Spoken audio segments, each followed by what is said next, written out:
Hey, I found a Leading Lean shirt. Yeah, I Thank saw you. that. That's nice. Nice. I don't know if you can see it Mine, in there. I needed a darker color because this is pretty bad on camera, I think, to wear bright colors, isn't it? No, it's good. It's not Okay. too bad. Yeah. I just do it so I don't look fat. That's why I wear dark colors.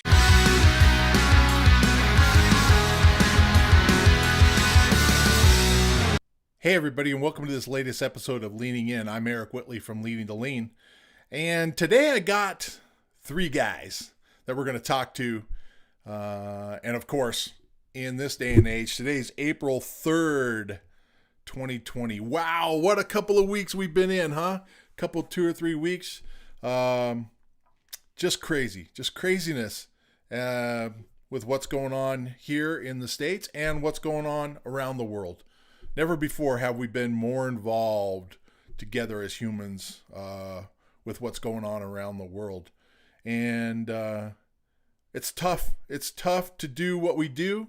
It's tough to be in business. It's tough to not be social with other human beings. For those of us who like to talk, we have a hard time not being face to face with folks. So today's interview is going to be online, like every other interview that's going on and every other conversation that we're having these days. So going to talk to three guys. Going to talk to Keith Barr, who's the CEO of Leading the Lean, Bob Argyle, who is the Chief Customer Officer for Leading the Lean, and Tyler Whitaker, who is the Chief Technical Officer for Leading the Lean, the three founders of Leading the Lean, who had a vision like 10, 12 years ago of setting up a company that could work remotely and setting up a product that would allow the users to work remotely. And I'll be darned if it's not. I don't want to say this too flippantly, but it's paying off right now. The ability to work remotely, the ability to be able to see your factory run remotely, the ability to be able to look at production numbers, schedule production, look at the abnormalities that are happening, look at the downtime that's happening out on the shop floor, be able to do that remotely and try to keep as many people safe as possible. And I would be remiss if I didn't say thank you to all of the production workers who are in the factories right now, running the product that the world needs right now. How grateful we are to all the doctors, all the nurses, all the frontline EMT folks, all the people that are working in stores and working in the grocery stores. Thank you for doing that for us. We appreciate it. We really do. And it's going to get better. And so I'm excited to talk with these three guys. We had kind of an initiative this week where we went out and talked to our clients and said, tell us about what's going on out in your world. And so we've got some great feedback and we're going to share that feedback with you. So without further ado, let's get into the interview, and thanks for joining. All right, so here we are with the founders of L2L. So thanks you guys for joining me. I appreciate it. No problem. Yeah, thanks for having us. Want to go ahead and introduce yourself, will you? Keith, you want to start off, introduce yourself? Who are you? And Sure. I'm Keith Barr. I'm the president and CEO of Leading to Lean and one of the co-founders with Bob and Tyler here. We started the company in 2010, and it's the longest job I think I've ever had. Longest single job I've ever had. yeah. Bob, you want to go ahead? Yeah, so my name's Bob Argyle, and also one of the founders with Keith and Tyler. This is not the longest job I've ever had. The job before this in manufacturing that I spent 23 years in was the longest. This is now the second longest. So my role as Chief Customer Officer is working with our customers on implementations and ongoing support and just making sure that we're adding value to their business. Nice. Tyler Whitaker. Yeah, so I'm Tyler Whitaker. I'm the Chief Technology Officer, Chief Operating Officer for Leading to Lean. My responsibilities are the technology. And so, when you talk about being involved with a company for over 10 years in the tech world, that's a lifetime or two or three, really. Yeah, no kidding. So Keith and I, this feels like feels like maybe we grew up here. We've, I mean, we've formed somewhat of a habit, actually, working together. Right. Maybe it's because it's solid ground. That could be Yeah. it. Yeah. Or we can't get away from each other no matter what we try. That could be the other part. Right. yeah. Right. So one of the, you know what, I just did the intro, and one of the things that really kind of struck me was like, okay, you guys, I got to ask this question. Like, did you ever envision when you set up this company and you started with Leading to Lean, and you set up this company as a remote company, did you ever envision that we would be in this position, like going, man, that was the right decision? You know, I mean, what was the thought process behind it, and how did we get here? I'm sure we'd love to have had that kind of foresight. Yeah. You know, I think there were some clear objectives that probably resonate today more than any time because of what we were under, the pressure we were under when we created the company.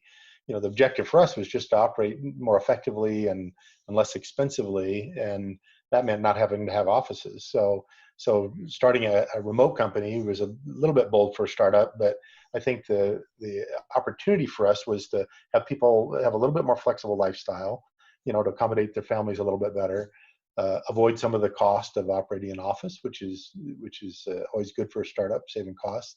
But I think the culture that we were able to develop as a result of that has been a very powerful thing even before this event. So now that we're here, and I think a lot of other companies are experiencing this, the challenges of trying to get their workforce to be productive at home, there's some things that we've probably already learned as a result of that. So we kind of didn't miss a beat. We just kept on going. Right. Yeah, that's what I kind of said, was that is like we didn't have to learn anything new. We've been doing this, you know, so it's worked out well. So then I was thinking, Tyler, I was thinking about the technology 10 years ago and where it was and where it is today. And Guy, how did we, you know, what had to happen in order for all this to happen, you know? So I mean, we've made tremendous strides over the last 10 years for sure. About the time we decided to pull this company together, I'd been doing this for maybe 3 years, you know, working on little side hustles and little business opportunities and whatnot, just working out of my home. And I'd come to really love it. And some of the companies that I was interacting with and going to conferences, some of the early ones, they're like Automatic. It was an early adopter in the Bay Area of this work from home, you know, work from all over the world type of company structure. And I really liked that. Matt Molowitz, who's the CEO there, had a chance to meet him and interact with him a little bit. And some of his employees are people that I know.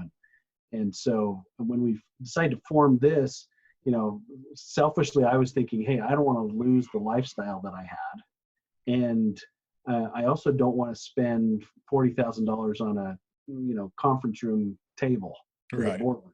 You know, Keith smiles because he knows that story. You know, we were in a previous venture-backed startup, and we had a boardroom we needed to furnish, and we found this awesome boardroom table for 40 grand and almost pulled the trigger on it, and then thought better of it, you know, and realized, wow, you know, we could fund a lot of the company with that kind of money. Yeah. And so, you know, I think it went hand in hand with our ideal to control our own destiny, to really bootstrap this company from the ground up and kind of maybe burn the bridges or burn the boats, if you will, to focus on what's going to drive revenue and make the company successful, as opposed to just maybe build out or the trappings of a company. Right. And then Bob, you and I mean, we, you know, you more than I went off to be a consultant, you know, early on, but you were still in the plants when all this started happening. Right. And so, but what was that thought process of, when did you kind of realize that you could take this idea and go make it what it is today? Well, the first time I ever used it and used the concept and seen the value of it, I knew right then that this needed to be, you know, the company I was at, I knew this was the best thing that could happen. Right. And it needed to be in every single facility. So I remember one day saying, you know, this is going to be, this type of approach and technology is going to be in all of manufacturing someday. And Yeah. when I said it, I had no idea that we would be here today, Right. and there would be a lot. It's real. Yeah. It's Really real. neat to go. It's really neat to go to plants in other countries and see them using your product and stuff. Yeah. So Well, I think especially, initially, I don't know that we really anticipated that the remote access and the kind of transparency that the system was going to provide would be of such value at a time like it is now. When we started the company, we were coming out of a recession. And so having the ability to lower costs very quickly and be very effective at doing more with less was the mantra. And so we built the capability of the platform around those things at the time. Being a cloud solution and having remote access for a browser at that time, while browsers were available, it wasn't on the scale that it is today with smartphones Right. and tablets and things like that. So today that value is really being realized by every supervisor and manager that uses our platform. Yeah. Yeah. One thing, Bob, maybe you could talk a little bit this, excuse me. This week we've talked to some of our customers, right, about what the effect has been on this. What are some I've heard some interesting things, but I'd like to hear from you. What are some of the amazingly interesting things that you've heard now that we talk to our customers, how they're doing this week and in the last yeah. So what I've heard consistently is they haven't missed a beat. right. And so the other thing I hear is a lot of our customers have to keep running their manufacturing sites, and some of them are like crucial. Yeah. And so getting more people out of the facility, other than the ones that necessarily have to be there to run the machines or fix the machines, it's helped them. They got planners, they got schedulers, they've got office people. All the production supervision and management are able to do everything from home. Yeah. Instead of they're actually solving problems, or they're going through A3s and problem solving activities remotely that are all being triggered from Leading to Lean. So for them, they're like, yeah, I don't know how we would have done it without Leading to Lean. And I don't know how other companies are, to be honest with you. So it's been nothing but positive feedback. Yeah. As a counterpoint, I was on an industry call this morning with the top IT leaders of several local universities, the state that I'm in, and listening to the CIO for the state of Utah say, "Hey, we sent 15,000 employees home last week." Wow. And talking about the struggle and the challenges of getting all that set up and whatnot, and to think about the customers, Bob, that you mentioned, and how they just take their laptop home and they can keep working and keep running from home and be able to manage remotely what's going on. Like, that's a game changer. But I think the collaboration too that exists, because they're all looking at the same data, there's also the element of notification, appropriate notification that they can receive regardless of where they are. And we've had supervisors say, "Hey, I've got a threshold of things that I want to know about, even if it's in the middle of the night." So with our system, they've always been able to do that, but now it's much more important because I think they're able to see the information immediately, be talking to somebody right away about what the circumstance is, and not have to physically be in the plant to do that. Don't you think that the fact that you could have 30 to 40 supervisors looking at their laptop and they're all looking at the exact same data, I think that probably really adds to the fact that you can do that smoothly, right? That you could work smoothly with that system. So I think it also is really exciting to think when they see something that's a problem in the plant. Right. They can issue an event right into the system right now, and they know that somebody at the plant's going to pick that up and start reacting. Mm-hmm. Right? They don't have to go search the whole plant, get on a radio, track the guy down to get something solved. They can stick something in the system remotely, and it's as if they were sitting right there next to the guy. And they know when he picked it up too, right? It's not I put it out there. They know who picked it up, how, where they're at right at the moment, working on it and everything. Yeah. I had one customer tell me today that they basically took all the terminals out So all the keyboard terminals, because that's one way to, Touch, yeah. everybody's interacting with that. And the fact that they already have tablets and everybody's got tablets and I guess they put some more out on the production lines. Now everybody, can use their own device and Right. helps, Sharing that minimize the Well, spreading. yeah, it reduces the touch. Yeah, We had somebody yesterday that said we took all the doors out that we could take out without affecting any kind of security or safety, because that's another touch item, right? Yeah. And so that's a value point. The fact that everyone's carrying a personal device of some kind, we all have one of these, right? Yeah. And so now if that becomes my communication interface, I can control the sanity and sanitary nature of this myself, right? Yeah. So are you saying this is a war on the virus and a war on doorknobs? Yeah. I think Yeah. the door manufacturers we're in are probably suffering right now. A war on touching anything, I think, is what it is, right? Yeah. It is. Right. It is. One of the interesting thing is I've been a lean consultant for years and years and years, and the one thing that you've always heard is that you've got to do it with paper first. You've got to do it, visual on a grease board, and then you can go digital or something like that.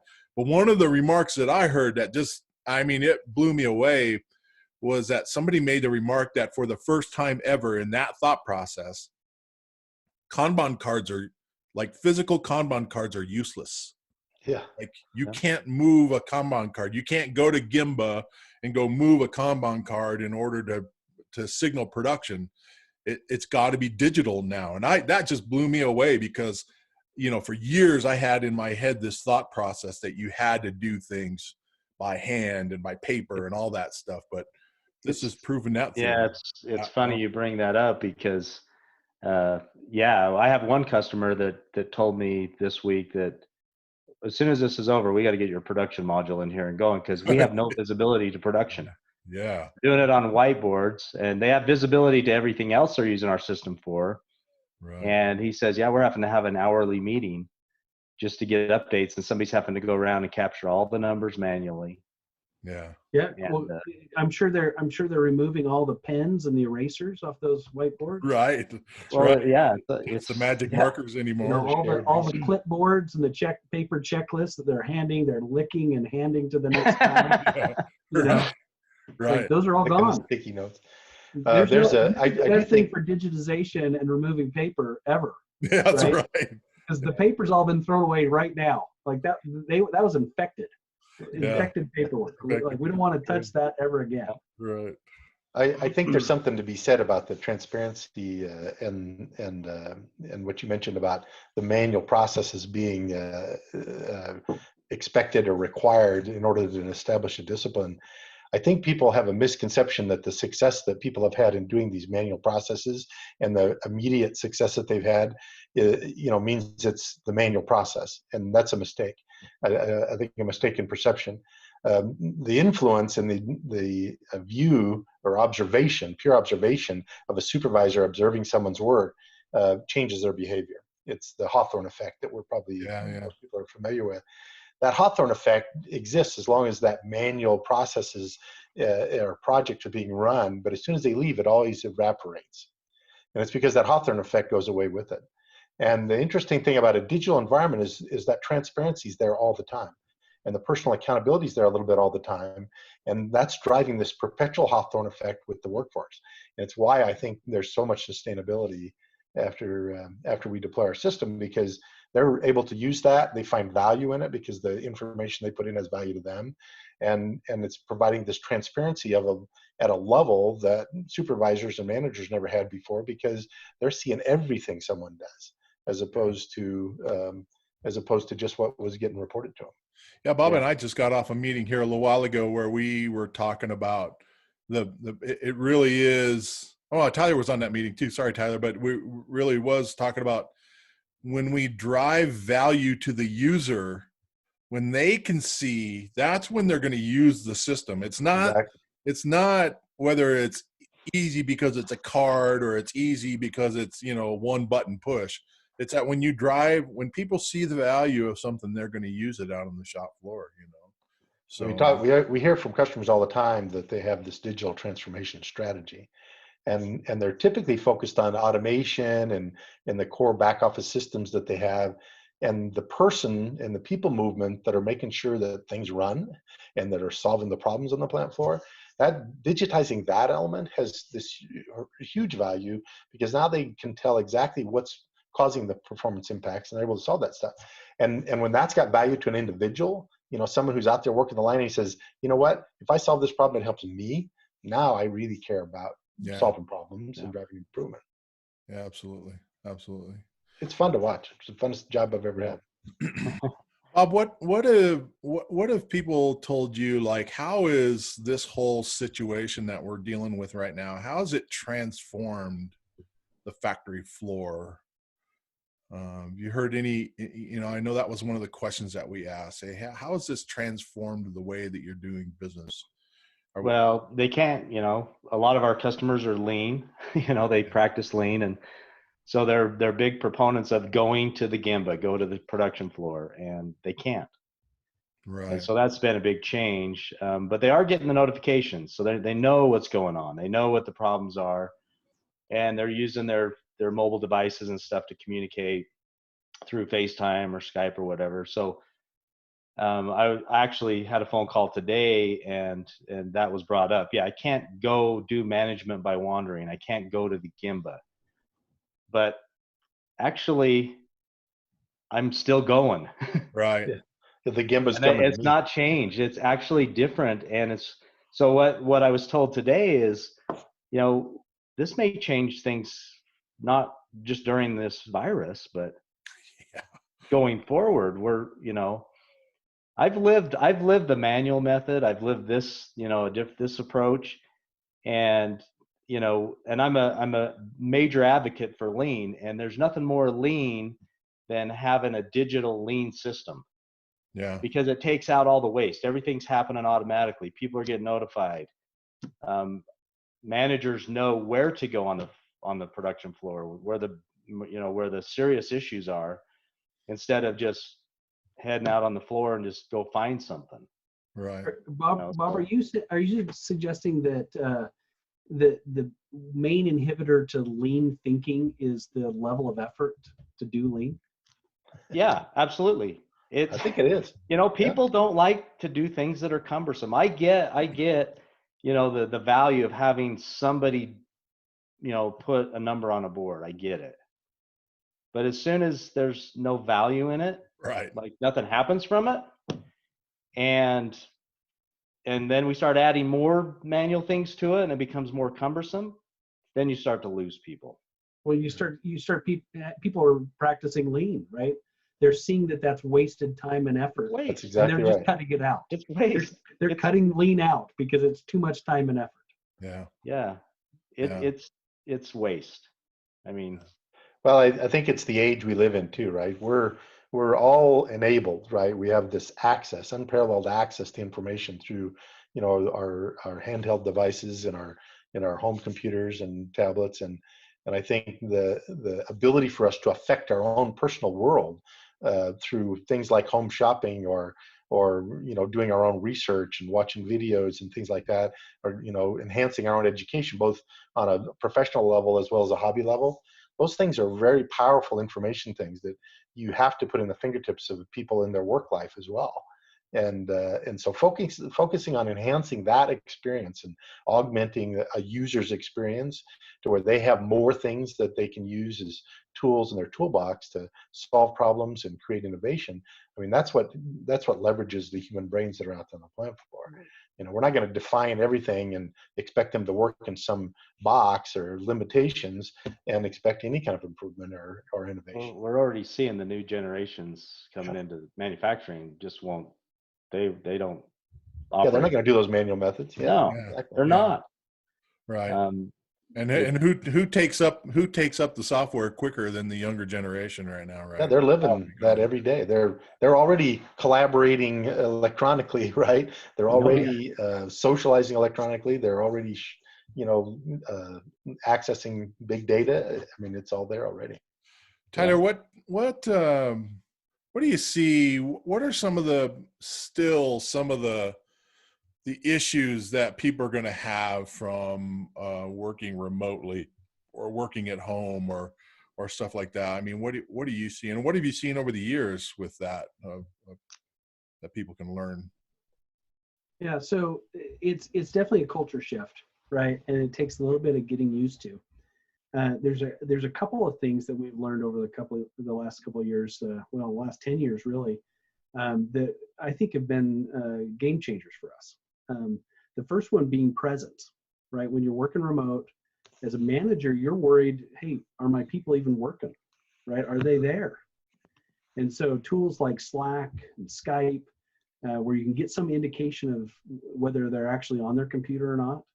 And within a touch of a button, you can be in their ear talking to them, or nail up a video channel to them. Right. That goes a long ways to helping you understand if people are around. In our Slack channel, Slack setup, we've got a channel called Locations. And it helps us to let people know when you're going to be away from your keyboard for a few minutes, when you're going to be going to lunch, when you're taking a little break, when you're in a meeting. And so people just put a little post in there, and it provides some context that we're missing, because, I can't, look out my office door and see that they're sitting at their desk in their office. Mm-hmm. And so we kind of replace that, right? Another thing that's really key for us is that there's no water cooler, right? And business is all about relationships, inside and out. And one of the things we've recognized as a company is that the top of every meeting, we need to have some friendly banter. We need to understand what's going on in people's lives. Yeah. The running joke is, how was your weekend? Yeah. It's Thursday morning and somebody's asking, how was your weekend?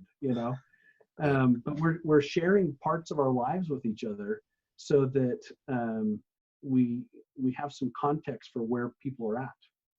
What's their mentality? Are they having a good day? Are they having a bad day? Did their dog just their homework, kids' homework? Right. Now they're scrambling, with this homeschooling environment. Yeah. What's going on? But I think that injects an element of humanity back into this, work from home, remote. Yeah, an important element for sure. Life we live in. Yeah. Well, we have Slack channels just for sharing things that have nothing to do with work. Yeah. Some of them are pretty interesting, but I think it makes it fun. But a lot of what gets shared there is, people, employees are showing what their kids are doing.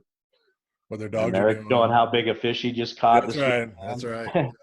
Or what race he went to. Well, I think it's the ability to interject a little humanity into the whole deal, because everybody has their own personality, and everybody, you've got to, I find it very refreshing as somebody who participates in that I can kind of interject my personality a little bit, into the conversation, and do that remotely. So yeah, But I think it's important too, because people get to know one another a lot better, right? They see things about their families and the hobbies they're interested in and things, and it just helps people understand that, hey, they have their life too, and it really promotes a lot of patience with one another, I think, at times, and lets them communicate about a lot more things in a very direct manner than they would normally. So I think it's a great facilitator.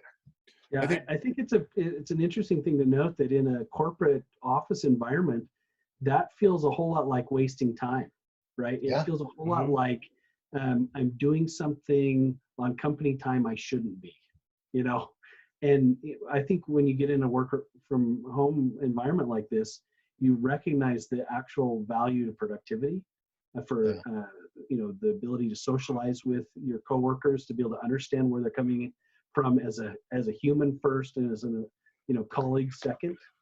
And so I think I think there's probably a lot of people out there that are trying to understand this now, and come to terms with the idea that, hey, we're social beings. We need to be able to interact with each other. Yeah. We need to be able to understand more than just surface level, work discussions. Yeah.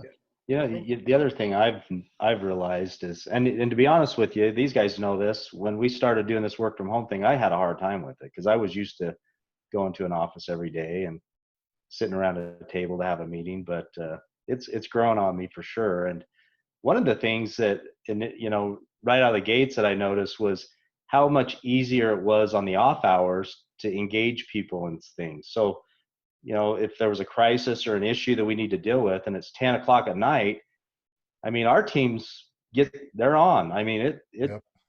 it's easy to get the troops together and quickly and deal with things. So it's a much different environment. I think some people worry that when people are working from home, they're not as productive.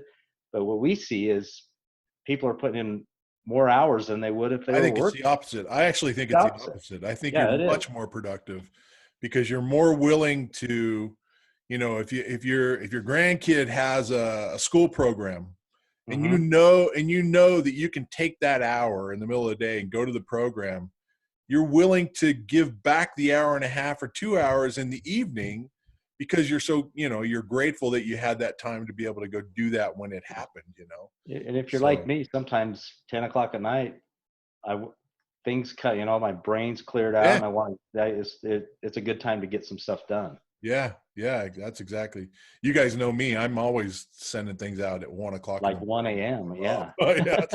It seems like my brain turns on at like 9 p.m. or something. I started leaving my phone in my office so it wouldn't be dinging at 1 a.m. Because of Eric. Eric's posting stuff at 1 in the morning. Yeah. This has been awesome. You guys have anything else to add to our conversation here? Any other thoughts about this whole situation? No, the one thing I would say is this has been a significant challenge for a lot of companies as a result of the crisis. And the most important thing, and the most important value that's coming from all of this work at home is that people are being protected from hopefully a fate much worse, right? I mean, this virus is having a very devastating effect on a lot of communities and a lot of families because it's something that we're probably not going to get away from. But I think providing that insulation in the short term by being able to let people work away from one another and work from home is a very powerful way of saying, hey, we really do care about you as an employee, and we do care about your family and protecting yourself. So we're glad to be a part of that for sure. Yeah, and that's awesome. Work hard. We'll always work hard to make sure we can help our customers achieve that. Yeah. I think it's probably important to think about this in terms of expanded capabilities within your business, right? You're being forced to find a new normal, find maybe more optimal ways to work in your environment, right? And based on the numbers we see, the developments that we're seeing, hopefully we pull out of this in the near term. But there's no guarantee that we won't slip back into it in some point in the future. And so I think people need to take this as an opportunity to really invest in digital transformation and the ability to have this kind of work remote capability, put these kinds of systems like ours in place so that you can weather any storm into the future, right? Because if this comes back in 6 months or a year or 2 or 3 years, right, there's not going to be an excuse anymore of, well, it's never happened before. We didn't know. We didn't know. Yeah. Right. I mean, the world's changed. Yeah. We need to keep up with it. And I think systems like Cloud Dispatch, our LES platform, really need to be at the top of people's minds to be able to compete in the new normal. Right. We're coming up with some pretty clever things and clever ideas on how we can do more things remotely. I mean, we've been spending a lot of time with our customers, training them on new things, looking at their data, and we're going, hey, you know what? There's a lot we could do here to help our customers out that doesn't require us getting on a plane and going visiting them. Yeah. Which is more efficient, right? Way more efficient. It's cheaper. We talk about it a lot. We've talked about it a lot in the past, and now we have to do it. Yeah, you guys know, I mean, this is a great example. I mean, my wife has a brick and mortar store that she owns, and in the last 2 weeks, she has put her online store on the fast track. So for 3 years, we've been talking about doing this online store, and then now in 2 weeks, man, that sucker's up and running, you know? So it's kind of, and I wondered as well, is it forcing a lot of other business to do that same thing, to fast track the technology, to fast track getting to where we are right now? So I think so. yeah, I think so. Yeah, there's no doubt there'll be a lot of new business models out there. Yeah, Yeah. no doubt. No doubt. All right, you guys, thanks a bunch. Thanks for your time. Thanks for your time on a Friday afternoon. Appreciate you. And Yeah, fun. We should do this more often. yeah, Yeah, Do obviously. this for fun. It was a nice little chat. Yeah. All right. Talk to you guys later. Right. Thanks. Okay. My phone's ringing, so I gotta go.